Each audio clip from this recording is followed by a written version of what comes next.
Şəhidə hörmətsizlik edən insanlıqdan kənar. Yəni buna insan desək qiyamətdə Allaha cavab verərik. Bunlar öz yerində. Və təsadüfən elə bədahətən gəldi bunu şəhidlər xiyabanında elədilər hadisəsi idi, yoxsa elətdirildilər hadisəsi idi. Belə görsənən tərəf budur ki, elətdirildilər. Birdən əgər həmən günün səhərisi dərhal təcili surətdə İsrailin səfiri gəlib şəhidlər xiyabanın ziyarət eləməsəydi, bəlkə də bəzilərini anlatmaq olardı ki, bu təsadüfi bir hadisə idi və eləyənlər bədahətən bunu eləmişdilər.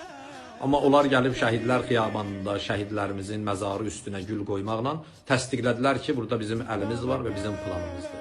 Bilirsiniz niyə? Dünyanın müxtəlif yerlərində sayı bilinməyən qədər insanları bunlar şəhid edirlər. Və son 2 ildə də 60.000 günahsız insanı şəhid ediblər. Bunlar görəsən doğrudan da şəhid qədri biləndilərmi? Təbii ki, yox. Sadəcə bunlar bir dənə oyun idi oynadılar, bir dənə plan idi qurdular. Səhəri günü ağlı başında olmayanları Seyyid-i Şühədaya hürdürmək üçün. Yəni İmam Hüseyin əleyhissalam. Baxın, dərhal bir qrup ağılsız insan çıxdılar. Dedilər ki, ərəblər bizim şəhidlərimizə hörmətsizlik eləyiblər və biz isə 14 əsrdə onların şəhidlərinə yas saxlayırıq. Bunun mənası bir üstünə idi. Bundan sonra heç biz də onların şəhidlərinə hörmət eləməyəcəyik. Burada söhbət İmam Hüseyin əleyhissalamdan gedirdi. Və bütün davalar İmam Hüseyin əleyhissalamdan, bütün davalar məhərrəmliklə, bütün davalar səfərlə.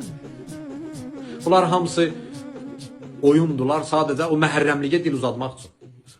Bir il dedilər ki, bayraqları məscidlərin üstünə vurmaq olmaz.